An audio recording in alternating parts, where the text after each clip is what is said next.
Hello eco friends, this is Mr. Zac, also known as Spring Salamander, and welcome to our evening owl prowl, part of our end of the year eco celebration.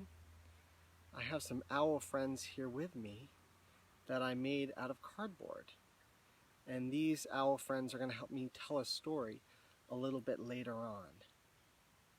But it's a little bit early still. I think there's a few more minutes before we get started. So I'll wait here with my owl friends and do a little sit spot until it's 7 o'clock or until it's 8 o'clock and more folks are ready to join us. I'm in a really beautiful place. There is a pond behind me, and on this side there are some woods and a small stream that goes through the woods.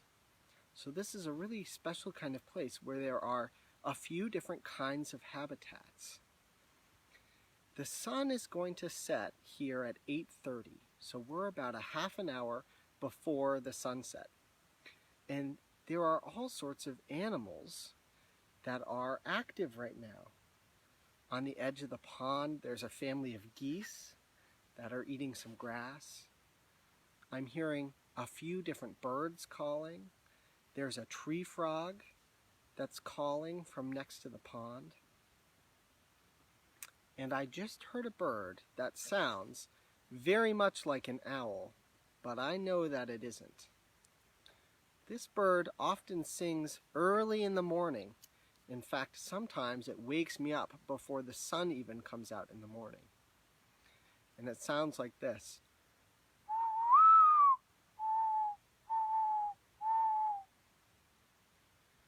Its song sort of goes up at first and then sinks lower.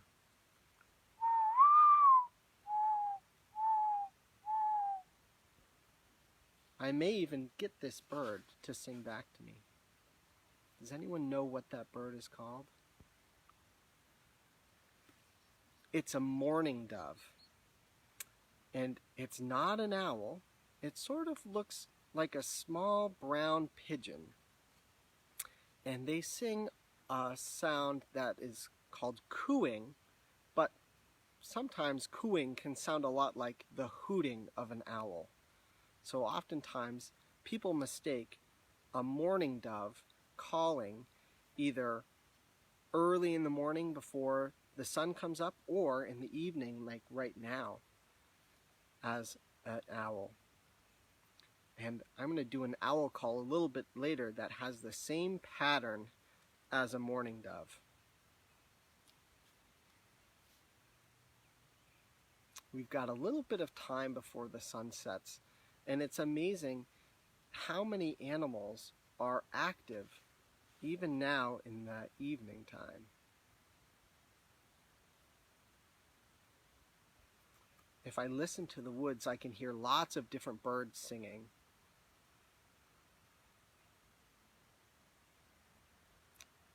That tree frog was calling earlier, and now there's a bullfrog that's singing as well.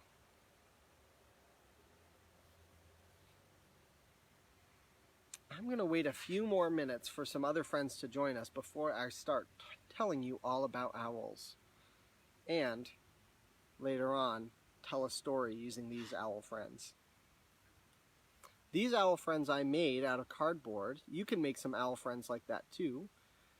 I sort of traced a shape onto some cardboard and carefully cut it out with scissors. And then I just used a pencil to draw on some owl faces and some owl feathers. And then I used popsicle sticks to hold them up. It's a really easy way to make a puppet.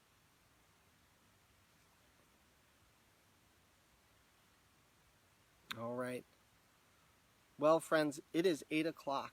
So I'm going to get started and welcome you all to our evening owl prowl. I'm really glad that you stayed up to join me, or maybe you're tuning in later. I wonder, has any of you heard an owl before? Sometimes if I'm out in the evening, maybe right after dark, and walking near the woods, I'll hear an owl call. And maybe you've been lucky enough to hear one too. If you have, you might even have a conversation with an owl. If you practice really well, you can make sounds that are close enough to trick an owl into thinking that you are another owl as well. A little bit later on, I'm going to make some owl sounds, and I suggest that you practice and maybe try going out owling yourself. See if you can talk with an owl. Here in Vermont, a lot of our owls live in the woods. Places like you see behind me that have big leafy trees or even some trees with cones are really good places to find owls. But around the world, owls live in all sorts of different places. There are owls that live in really dense jungles that eat things like lizards, and there are other owls that live in open grasslands where there aren't any trees at all. One really special owl that we get to see here in Vermont only in the wintertime is the snowy owl. Snowy owls are mostly white, and some of them have black bars across their bodies and some black spots on their heads. Snowy owls live way high up on the Arctic tundra and eat lemmings and other small mammals and feed their babies. In the wintertime, when it gets harder to find those animals underneath the snow, some snowy owls move south and make their way to Vermont. And you can see them in the open fields in the Champlain Valley and in other places throughout the state. There's even an owl called the elf owl that lives in the desert. It's the smallest owl on the world, and it is about 6 inches tall. So about the size of this owl right here.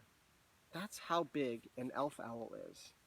And because they nest in the desert, they actually make their nests inside a cactus. They use a hole inside of a cactus that was made by a woodpecker. They take that over, and that's where they raise their babies. So there are owls that live all over the world in all sorts of different habitats. Because owls live in so many different places, they often eat lots of different things. And they use their amazing eyesight and their excellent hearing to hunt for things like little rodents, mice, and squirrels, and other mammals. And some owls even eat little birds. Some owls eat insects. Others eat frogs and snakes or even crayfish. And one of my favorite owls is the largest owl in the world, and it's called Blakiston's fish owl. It grows to be about 2.5 feet tall and can weigh 10 pounds. It is a really big owl. I wonder if you can guess from its name what the Blakiston's fish owl eats. Well, you're right, it eats fish. It has a lot of feathers all around its body that keep it warm during the cold winters in Russia and Japan. And it uses these really long talons to grab a hold of slippery fish that it catches in fast-flowing streams. So because it's hunting in streams in the wintertime, it has to protect itself from the cold and the snow and the water. So it is a really fluffy-looking owl with lots of feathers. That's the biggest owl in the world. But the biggest owl we have here in Vermont is called the great horned owl. Now, great horned owls are really big, so they can eat things that are bigger than mice. They can eat things like rabbits, or opossums, or even skunks. Actually, great horned owls are one of the few animals around here that will actually eat skunks, which means that sometimes great horned owls end up a little bit smelly. The smallest owl we have in Vermont is called the northern Saw-Whet Owl. They're really tiny. They're a little bit bigger than an elf owl, but they're probably about as big as this owl right here. Also about as big as my hand. The northern Saw-Whet Owl lives up in the north, where they make nests in trees, sort of like the elf owl makes a nest in a cactus. And in the wintertime, a lot of saw-whet owls actually move south to find prey when it gets really cold and snowy. So here in Vermont, in the fall, right around Halloween time, the end of October, you might find northern saw-whet owls flying south for the winter. Now, they're flying at night, migrating through forests and even maybe through your backyard. And so you'll need to go outside in order to hear them calling. You can also come visit us at the Nature Center in the fall.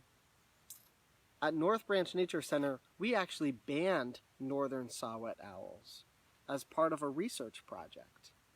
So we have really big nets that we set up along the river at the Nature Center, and we have a big speaker that plays the call of a northern saw-whet owl. It sounds sort of like this.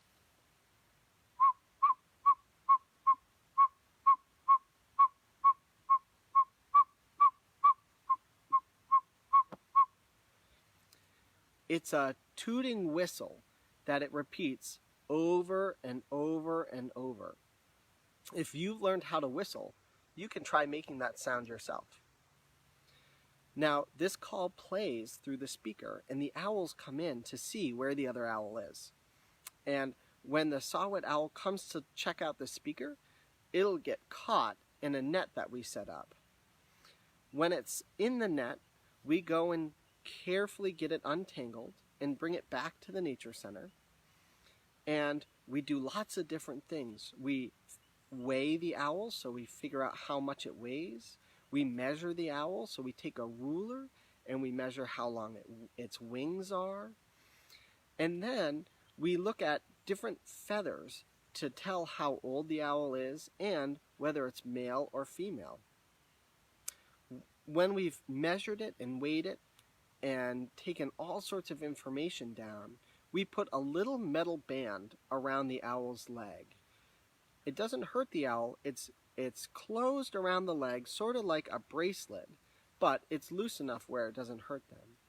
And on that bracelet, it has a unique number.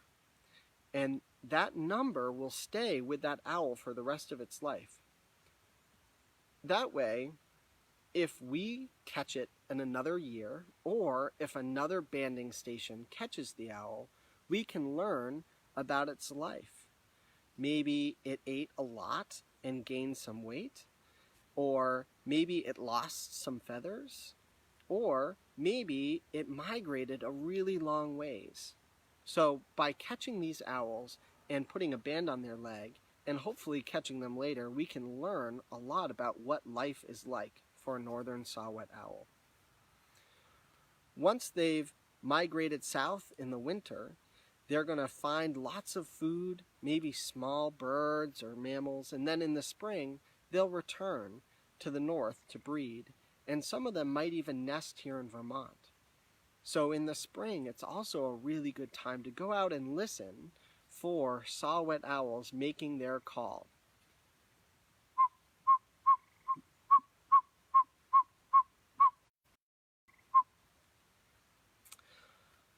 Lots of owls start finding partners in the middle or the end of the winter time. So in January or February, you might be able to hear owls as they're trying to find a mate. The best time to look for owls are on nights that are really cold and clear without any wind. That way their voices travel really far, and that's when they're calling the most. One owl that I love to hear in the winter time as it's finding a mate is the great horned owl, our largest owl. And it makes a really low series of hoots that sounds sort of like this. It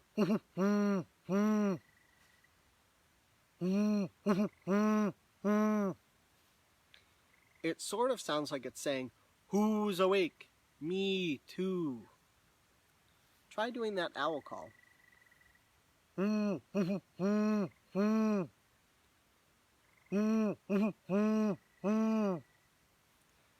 I'm doing a great horned owl call, I really puff up my cheeks and try and make the sound way back in my throat. When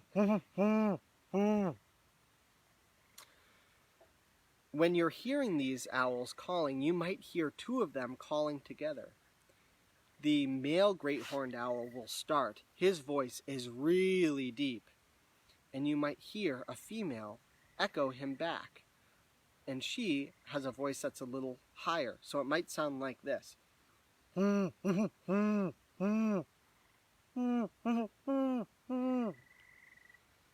It's really fun to hear a pair of great horned owls talking to each other in the wintertime, getting ready to nest.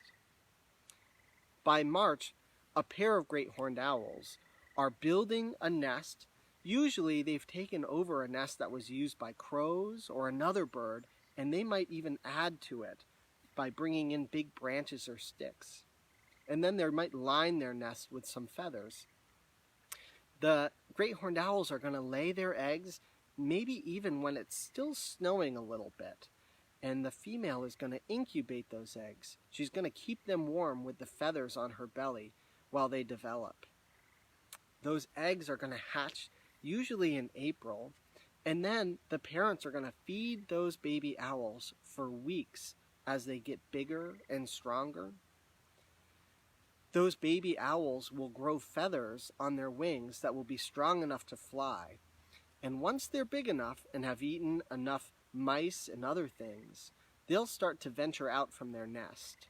And they will try flapping a few times to stretch their wings. They might even go out on branches on the tree next to their nest to see what it's like. They'll start to explore their world. They'll take a few test flights. They might fly from one branch to another branch to see what it's like to fly and to get those muscles really big and strong. It's sort of like when a child learns how to walk. It takes some practice to be really good at it. Now, before I leave you, I want to share with you a really fun story that talks about 3 owl babies. This story is by Martin Waddell, and it's called Owl Babies. Once upon a time, there were 3 baby owls, Sarah, Percy, and Bill. They lived with their mother in a tree. Their nest was lined with twigs and leaves and owl feathers. One night, their mother left home. The baby owls noticed when she left. "Where is she going?" asked Sarah. "Oh dear," said Percy. Bill said, "I want my mommy." The baby owls thought a bit, as all owls do, and Sarah said, "I think she's gone hunting." "To get us some food," said Percy. "I want my mommy," said Bill. It seemed like a really long time, and she still wasn't coming back. They decided to go out of their home.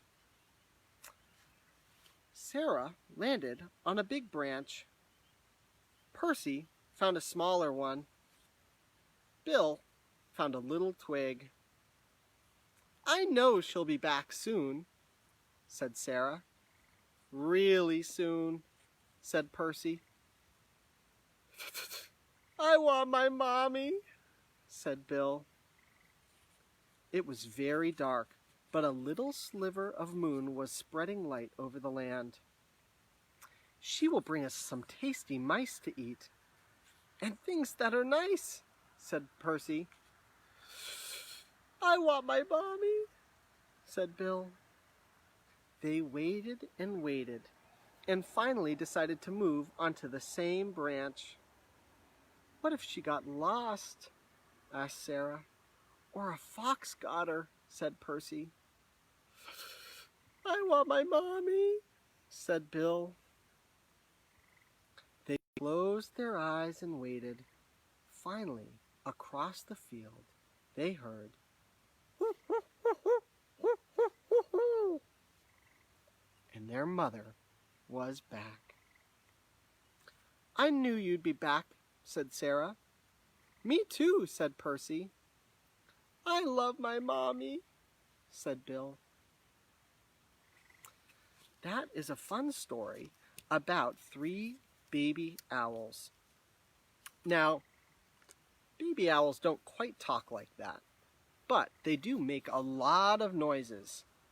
This time of year, when baby owls are first venturing out of their nests, you might hear them making really screechy sounds as they're begging for food from their parents. You might also hear the parents answering them. One of my favorite owls to hear, and one of the ones that's the easiest to find in Vermont, is called the barred owl. And I think in that story, the baby owls were barred owls because they lived in a hole in a tree, which is where barred owls live. And a barred owl has a call that sounds like it's saying, "Who cooks for you? Who cooks for you all?" I'll do that, and then we'll try it together. Ho, ho, ho, ho, ho, ho, ho, ho.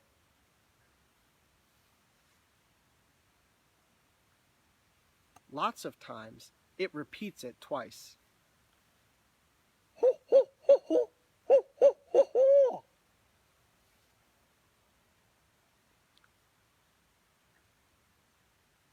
I'm listening to hear if an owl talks back. When you go owling, you have to listen for a while, very carefully. It takes a lot of patience. Sometimes owls will respond to you right away. Other times it takes 2 minutes, or 5 minutes, or 10 minutes, or even longer before the owl talks back to you. Why don't you try doing a barred owl call? Who cooks for you?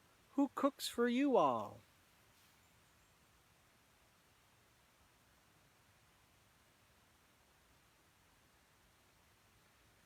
I'm going to try my owl call one more time, and then I'll listen for a little while and say goodbye to you all.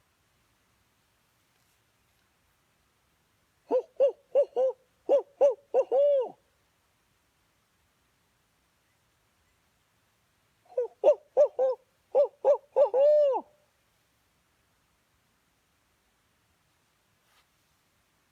All right, friends. I hope you go out and try to listen for some owls and maybe even find one to have a conversation with. I'm going to stay here a while and listen and try and find one of these owls that lives in this woods. Thank you all for joining me. I'll see you all soon.